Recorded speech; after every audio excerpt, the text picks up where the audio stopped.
Welcome to Love Being American, where you can catch up on the major events and political issues that are happening around the country. Now introducing two millennials who love being American. Your hosts, Andrew and Henry. Yoo! What's up, everyone? How's it going? Hello! Welcome to the 6th episode of Love Being American. I'm Andrew. I'm Henry. And tonight we're going to be discussing two different topics.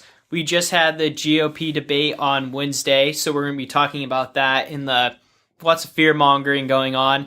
And then we're going to kind of shift into a conversation about security versus liberty. And what are you willing to sacrifice as far as your liberties for security? How much is that give and take? So that's kind of what we're going to be discussing this evening. But to as always, to kick it off, we're going to start with introducing the beers that we're having this evening. Andrew, incidentally, got a Karl Strauss beer, and I did as well, unintentionally. So I gave him a red trolley. It's an amber, and he gave me the Karl Strauss Tower 10. Karl Strauss hails from San Diego. The Tower 10 is an IPA. I mean, the red trolley's won a gold medal before. It is delicious. Yeah, it's and really good. This Tower 10's ain't half bad. I'm a fan of both. Don't really like IPAs, but it's a good beer. Yeah, the red trolley, it's it's like caramelized almost, and it has, this kind of toffee flavor, and it's really good. If you like reds, then you have to try the red trolley ale. That's one of my favorite beers. Yeah, it's one of my favorites as well. So, cheers. That was a good one. So to kick off the night, as stated, we're going to start off with the GOP debate, and the overwhelming theme was national security. There seems to be a lot of external threats with a lack of focus on the internal problems that our nation has. The Republican candidates spending probably at least 2/3 of the time discussing ISIS, Syria, refugees, and then talking trash on each other. Yeah, most of the debate was about fear. It was mainly about, ISIS and then terrorists, lone wolves, which I think is a stupid term because wolves always are in packs. I don't think there's really lone wolves. They always fight and travel in packs, so it's a stupid term. But lone wolf attacks, according to the GOP, and terrorist attacks, and then Syrian refugees. So it was primarily about fear and what they were going to do to basically stop these attacks and who's tougher. Yeah, who's got the bigger pair. And it kind of resonates if you go into the historical background. It's almost like a Cold War-ish tactic. But instead of Russia this time, we're talking about terrorism and ISIS. And again and again, we have each and every candidate taking turns at, what they are going to do to combat ISIS, what they're going to do with the Syrian refugees, the so-called problem. And it's quite fascinating. This is with everything that we have going on in the United States. We're talking about terrorism, and not to diminish any casualties associated with terrorism, but let's take a look at some of the numbers since 9/11. So these numbers were the numbers we're about to give you are from a Pew Research poll that came out in 2011. So granted, there has been maybe a slight increase in terrorist attacks. I mean, we just had the biggest terror attacks since 9/11 in San Bernardino, but your chances of dying, and you can't argue these, right? This is straight up statistics, you can't argue this stuff, is 1 in 20 million of dying from a terrorist attack on U.S. soil. Like, that is so extremely low. There's about like 320 million people in the United States. So that means that we're saying that, was it about 16 people die a year? In that San Bernardino attack, the casualty count was about 14. Yeah. So yeah, it sounds right on. I mean, it's even if it went down, let's say, to 1 in 15 million, I mean, still, like, here, what I don't get is the GOP saying all this crazy stuff, how we need to destroy ISIS, how they're penetrating the homeland, how everyone's filled with fear, and I don't get that. Like, are you scared? I'm not scared whatsoever. I honestly, where we live, there's a very high percentage of Middle Easterns that constitute Orange County. And I don't see any one of them, and they could be wearing a turban or a shawl or whatever is traditional garb in Middle Eastern culture. And I don't know, like, the first thing that comes to my mind isn't, oh, that's a possible terrorist. Yeah. Not whatsoever. That is honestly the least of my concerns. I see more people that are on the streets, like, at this time of year. This is Christmas, and we have people on the streets that are, like, asking for money. There's a guy outside the gas station when I was driving by asking for money for gas. I mean, we have a problem with poverty in America, and I'm sure that the percentage of poverty is significantly higher than any threat that terrorism could take. Well, literally, there's so many so other... we've talked about the south side of Chicago. Yeah. And the numbers, and we can go to, gang violence kills more people in America than terrorism, but nobody's trying to combat that. We don't deal with that whatsoever. We don't spend 2/3 of a debate. We don't spend 1/10 or 1% of the debate talking about issues that are right next door. And you know what kind of bugs me is so car crashes kill 1 in 19,000 people, which is a lot. I mean, a lot of people die from 19,000. Yeah. Not the 20 million. Let's just say it was 19 million. So yeah. So I mean, could you imagine if we shifted our focus from preventing terrorist attacks to preventing car crashes? Like, all this energy. How many lives we could save? We'd all have self-driving cars, like, within the next 3 years. It's just freaking crazy that we're not shifting our focus to something. But here's the reason why we're talking about this, or at least the GOP candidates, is because there's an effect on the polls.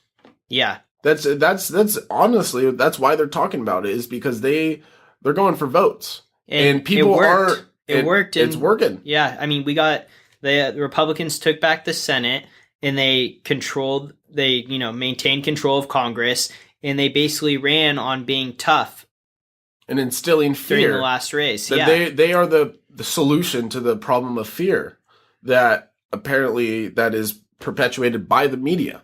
And it's weird because the only time I'll ever say I'm like get nervous of a possible terrorist attack is maybe when I'm in a plane.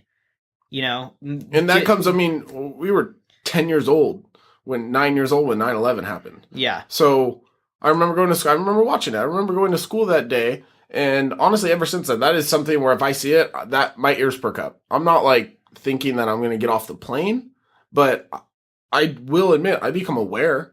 But yeah, just you're aware. Walking down the street. Yeah, I'm never nervous in my that day-to-day life. I have no concern whatsoever. And it's not like the whole time I'm on that plane. It's just for a notice. I'm aware of the fact that somebody's wearing a turban on a plane.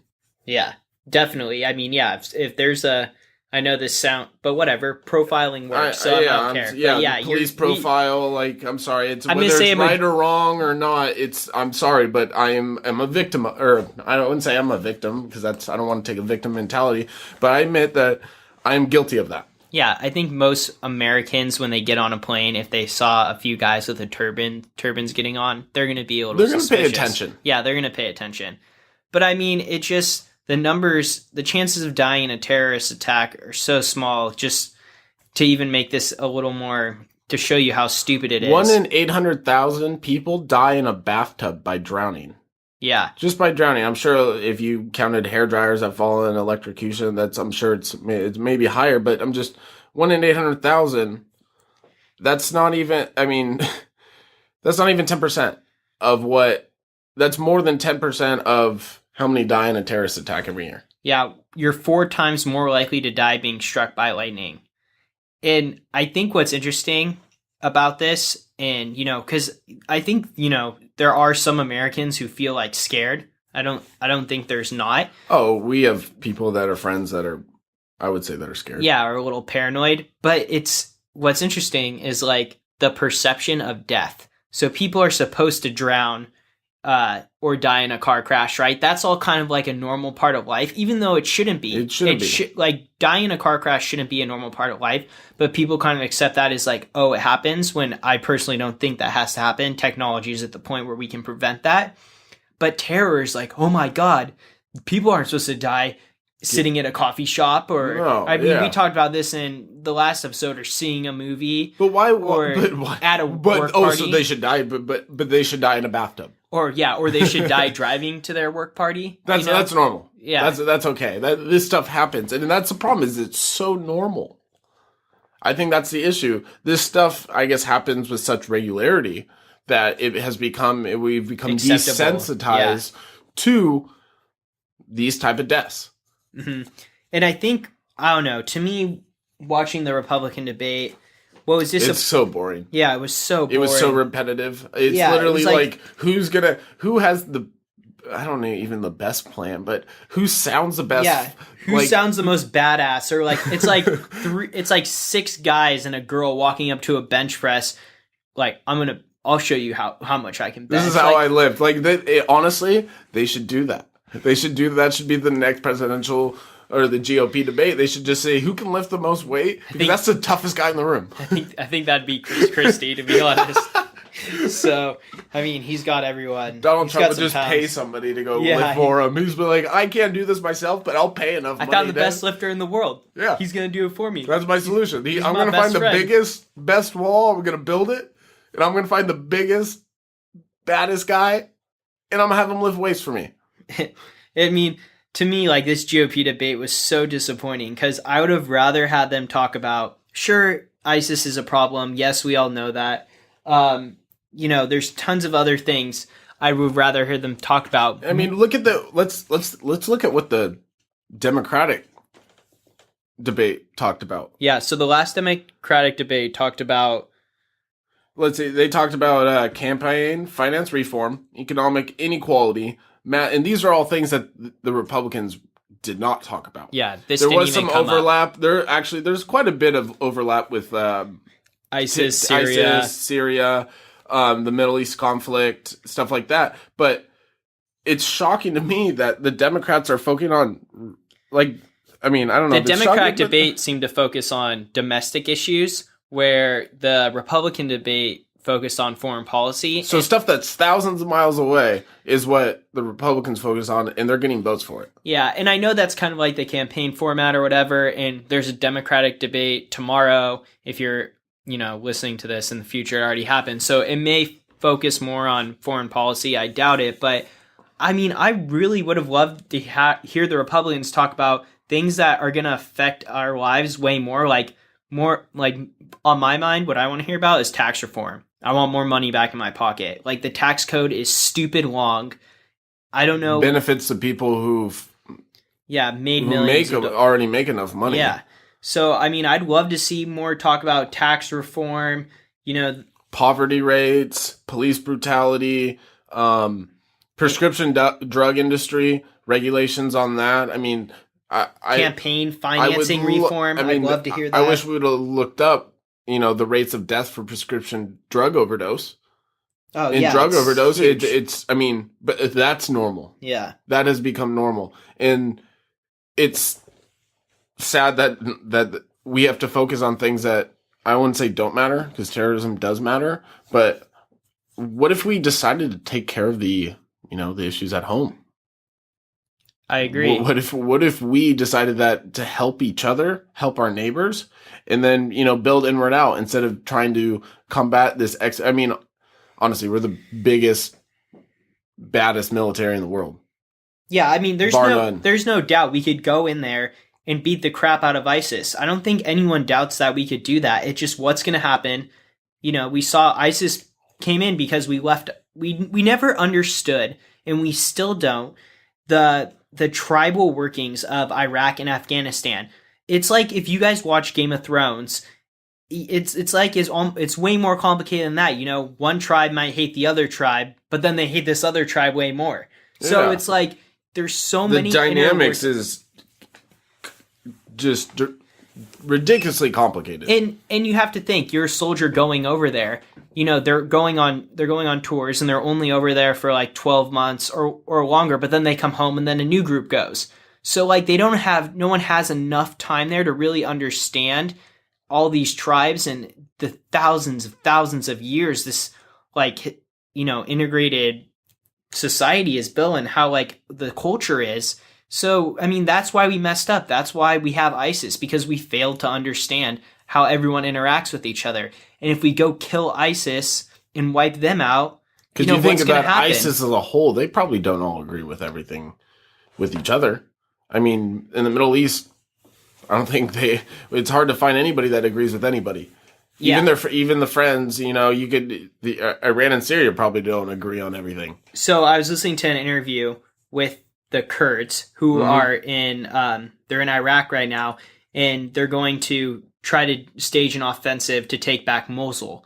And the Kurds were telling this reporter that they're only going to fight about halfway through the city, and then they're going to stop. And she asked why, and he says, well, Kurdish territory is halfway through Mosul. The other half, that's not Kurdish territory. Traditionally, that was like Sunni or Shia. I wasn't sure who it was. But he's like, I don't think that it's right for us to go and take another tribe's territory. That's their territory. If they want it, they can come get it back from ISIS. But we're only going to control half. And so that's that's because of like thousands of years of respect, right? Yeah. They respected borders and lands. And that's something we don't understand, right? No. That's why the Kurds are only going to fight and take their land back. They're not going to take everyone's land because they don't even want it. No, they are satisfied with what they have been doing for however long they've been doing it. And I think there would be a large consensus in the Middle East if that's how things were. Unfortunately, since the Ottoman Empire broke up, the Western powers decided to carve it up as they felt need be, and they created a lot of problems. Yeah. And these problems are coming back to haunt us today. And that's the issue that we're having. That's why we have ISIS, and then we have Iran and Syria, but then we have, Saudi Arabia. Nobody agrees on anything. And even, I mean, this stuff is so complicated. Like, sometimes they're friends, but sometimes they're not friends. Mm-hmm. Sometimes they'll fight with each other. Sometimes they're, no, I'm not going to back you up. And then like the whole ISIS thing, you have the Kurds fighting ISIS, and Turkey, is Turkey fighting? Yeah, they're in Iraq fighting ISIS, but then they're fighting the Kurds, but they're fighting the same enemy.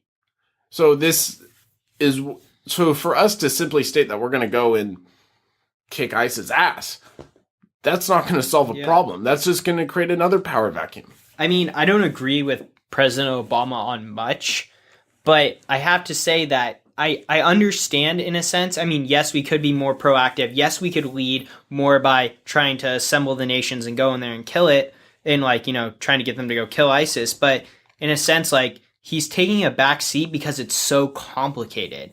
I don't know. He's kind of letting it play out. I mean, we have... And to be honest, I don't know if there's any... I mean, yes, ISIS is going to keep growing in power, but it has to be other Muslim countries that fight this effort and, go in and retake the territory. It can't be Western powers, or else it's just not going to work again. But do you think without Western backing that they would be able to combat ISIS? No, I don't. I think they need our backing, but I think, somehow we need to form basically a Muslim coalition to go take it back. It just... But then what are they going to do? I mean, that's... We're not even close to being experts on this.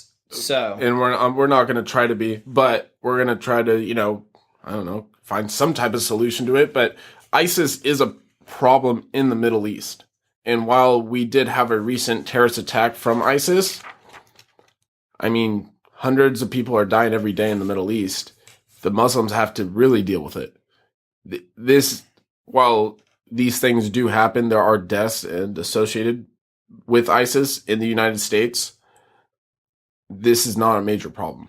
No. And during the GOP debate, all the candidates seemed to talk about if America was like under siege by ISIS, right? And that, we're basically... Under siege. Yeah. When I think of a siege, I think of a medieval castle being surrounded, held hostage, that we're watching those trebuchets, we're rationing food, we can't go out of our moat, like Flaming balls of rocks. right. That's a siege. Okay, this is nothing even close to this. We shouldn't even be talking about it. I mean, the GOP candidates should not be the focus.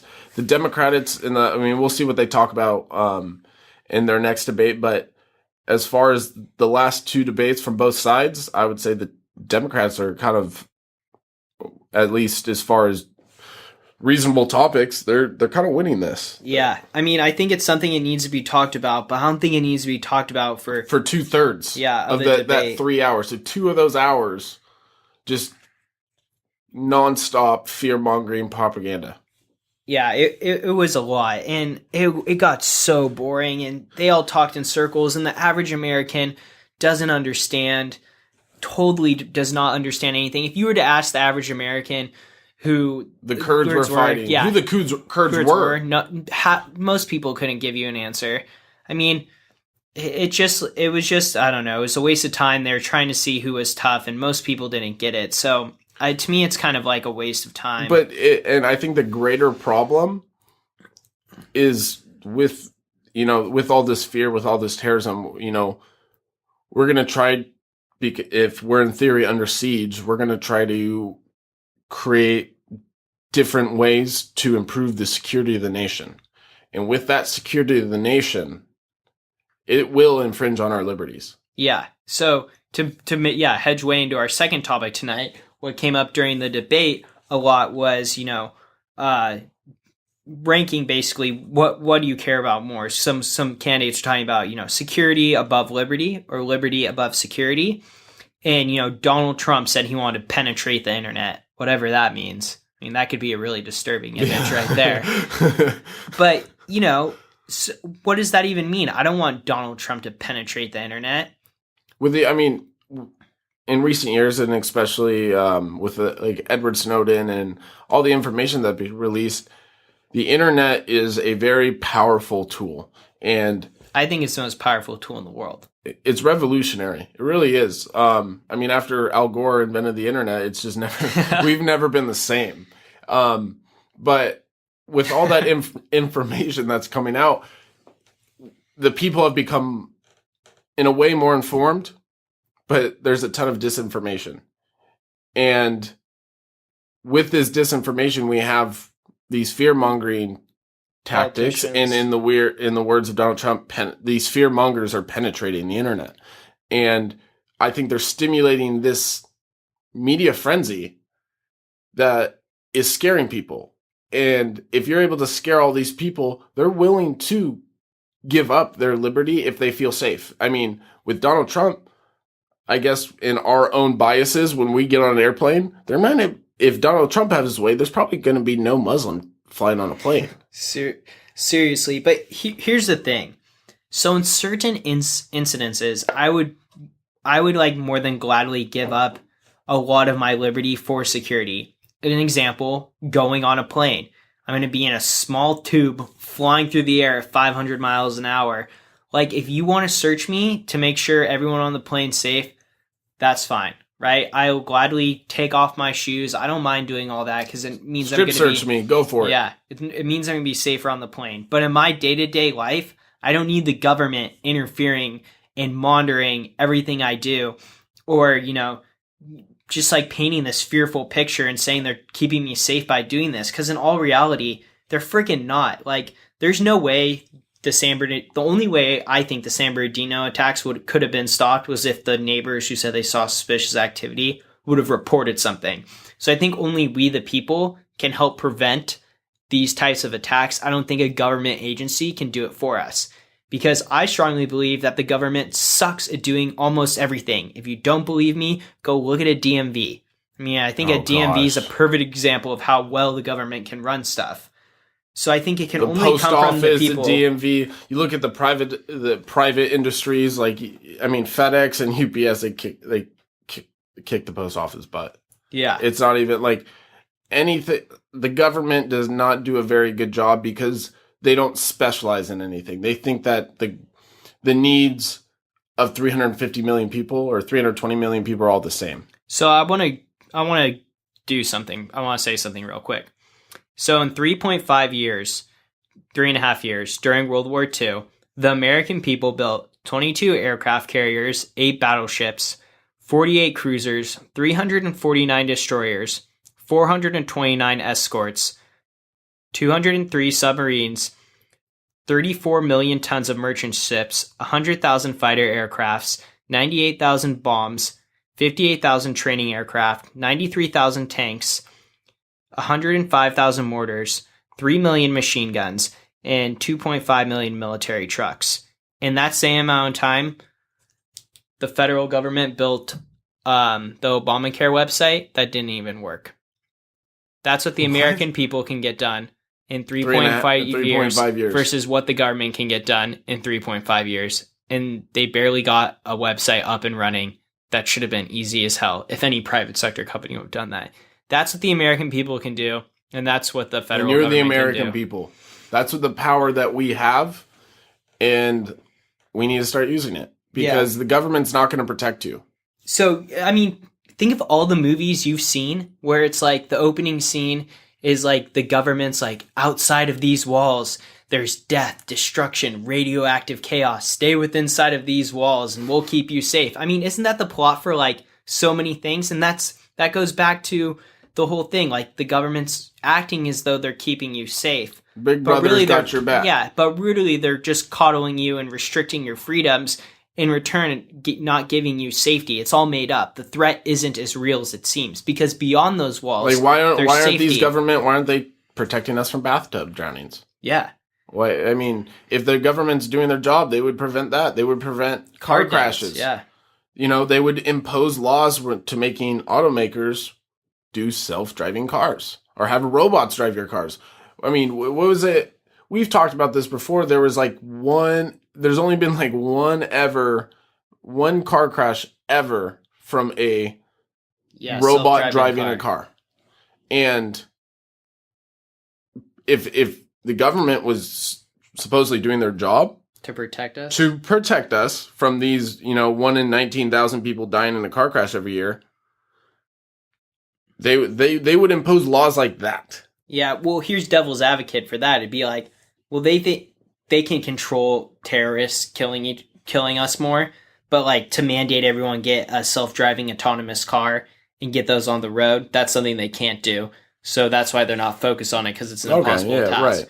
But I mean, is that more like, can they even protect us? What I'm saying is, you know what I'm saying? Like, could they even protect us as well as like the self-driving car thing? I think you get my train of thought here. Absolutely. And I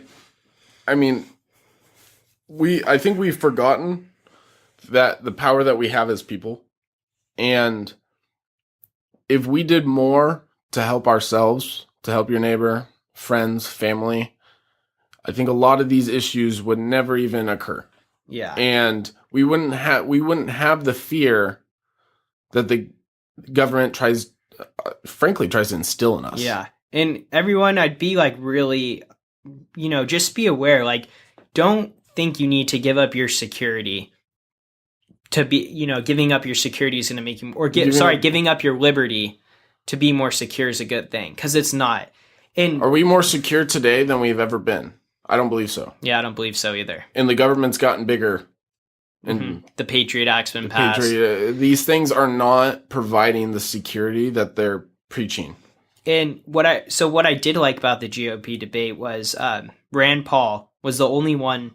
He barely did any fear mongering, and he even talked about the dangers of ranking security above liberty. I know that's kind of like a libertarian thing, but I have to agree with him on that. And honestly, I thought he was one of the best people on stage. Say what you want about him, maybe because he's not his dad, but he does. Unfortunately, he doesn't buy in to what everybody else does. So he almost seems like an outcast. Like, it was sad because I enjoyed listening to him, what he had to say, but he doesn't have that same pizzazz that everybody else does. Yeah. And if we're going to talk about fear and stuff, in liberty and security, like China is a more threat to our security than I'd say ISIS ever will be. I mean, we're missing the big players here, right? Or Iran, or Russia, or North Korea, who said they have an H bomb now. which is a hydrogen bomb, but I don't believe it. I don't believe anything that North Korea says. I know. They're really hard to believe. Like that. What movie was that with what's it? Seth Rogen. I mean, I already didn't have a. Oh yeah, I don't remember what it's called, but ever since that, I mean, before that, I didn't really take him Kim Jong Un seriously, and after that, it was just it's ridiculous. Yeah. So I mean, I don't know. It's just disappointing to hear all one this time stuff. where Hollywood, I really enjoyed what Hollywood did there, and doing the opposite of what the media does, and instead of instilling fear, they took something scary and made it funny. Yeah. So. Can you do that with ISIS? I don't know if you can do that. You could make ISIS funny. I've seen some funny memes of ISIS.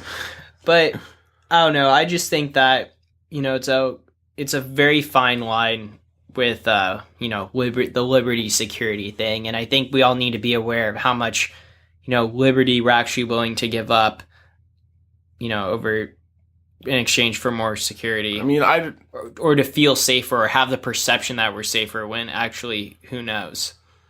I don't know, maybe maybe I'm a little odd, but I've honestly, from everything the media and then the GOP, I don't think I've ever really felt unsafe. And I'm personally not willing to give up what I say is the little freedom that we have for security at this point. Because I don't believe that anybody or any big entity like the government is going to do much. I agree. I mean, you have a better there's a chance you're going to go your whole life not even knowing someone who's affected by a terrorist attack. Personally knowing someone, right? So, yeah, I don't agree either. But that's our opinion on it. We want to know how you feel, so leave us a comment. Tell us how you feel. If we want to know if you really do genuinely are fearful, tell us your fears and maybe come up with solutions that, I'm sure the government's receptive to good solutions, right?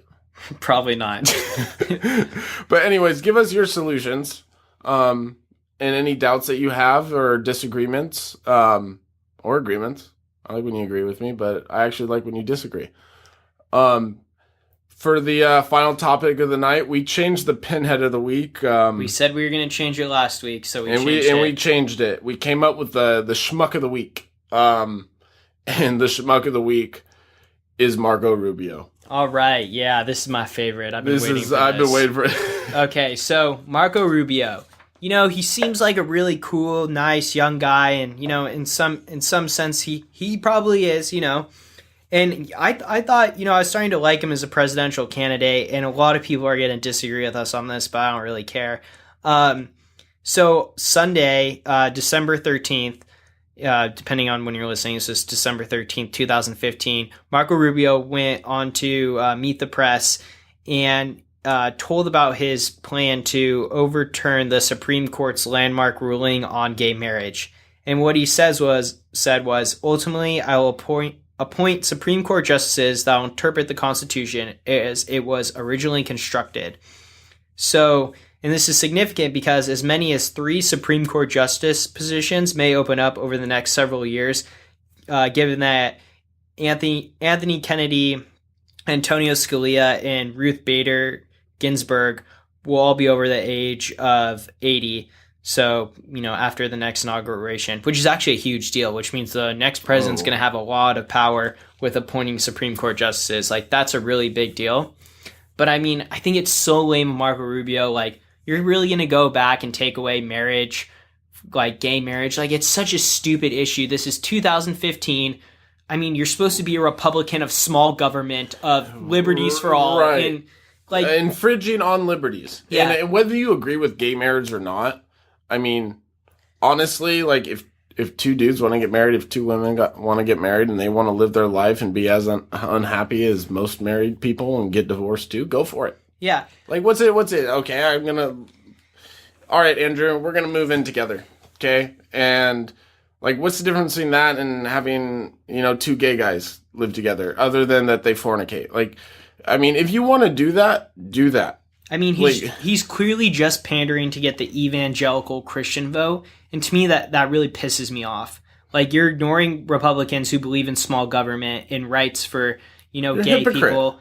And traditionally, like, Republicans are small government and, having personal liberties. It's changing. This is changing with Well, everything that happened. What happened to small government? Looks like big government to me. Big old bad Donald Trump's going to penetrate the internet. He's going to go and, go after ISIS. He's going to do all that. That's not...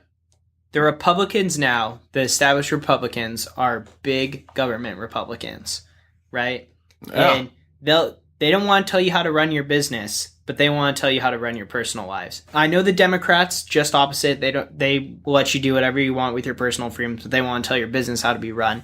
And then libertarians are in the middle. But I want to say that Republicans, I don't know. I'm going to go out on a limb here and say that Marco Rubio ruined his chances with that. I think he turned a lot of people off with that. And with the millennial vote, honestly, we all know every millennial probably knows somebody who's gay. Yeah, because our generation, it's become way more acceptable than the two generations before us. Like, totally more acceptable. And we have. How many kids did we have in high school that came out of the closet? Yeah, and if you don't think you know a gay person, you're totally dumb. You don't have friends. You definitely know a gay person, and if you sat down with a gay person and had a conversation with them, you would not. This is kind of like. Honestly, that's restrict their rights. It's not even restricting their rights. It's kind of just like, it's isolating that group of people and ostracizing them, and then making them subhuman by taking away their ability to get married. You're taking away their rights and saying that they're not as good as. What's the difference between that and not letting black people eat in your restaurant? This is the modern world. You can't. I'm going to make a prediction that he has no chance after this to win a presidential election. Yeah, I don't know. If he had one before, he lost it. I don't know if I agree with that, but I just don't. He turned me off. I was starting to like him, but this is just like, it's such a pandering move to me, and I can't stand when Republicans pander to these evangelical Christians, which are. I know they're important because of Ohio and Iowa and like the first primary states and like the swing states. But I think a majority of Republicans honestly support gay marriage and, and being pro-choice. And I think that's why the Republican Party's floundering a little bit, because they're missing. They're out of touch. This is a whole nother topic, and we'll talk about it another time, because it's like something that me and Henry both like are heavily. We totally agree on this, and it's something that we're like passionate about, and we think it's slowly destroying the Republican Party. And we're going to talk about this in another episode, along with a plan that we have to kind of shake things up a little bit. But back to our, schmuck of the week. It's you, Marco Rubio. I think that was a dumb call, and I think you turned off a lot more voters than you turned on. Agreed. So with that being said, hey, thanks for joining us again. We're going to do a shout out to someone who gave us a 5-star review. This one comes from a kid named Pascal in Colorado. He lives in a town called Granby, which we have no idea where that is, but I guess it's somewhere in the Rocky Mountains. Was it even on Google? It was hard to find on Google. It was pretty small. But Pascal, thank you for the 5-star review. We're going to send a Love Being American t-shirt your way. And if you could, if you want to take an Instagram picture of it and tag us, we're on Instagram. It's at Love Being American. So we'd really appreciate that. Also, if you're listening and you like the show, please leave us a 5-star rating and a review on iTunes. If we offended you, please don't give us a bad star, but just leave us a comment in the show notes. Have a constructively criticize us so that we can improve ourselves. We want to improve. We want to be as best as possible. We'll have a debate with you. Just don't give us bad stars. We want the good ones. But we really appreciate you guys tuning in each week. That's what keeps us going, and we love doing this, and we hope you love listening to us just as much. With that being said, wrapping up the night. I'm Henry. I'm Andrew. We love being American. Woo! Ow.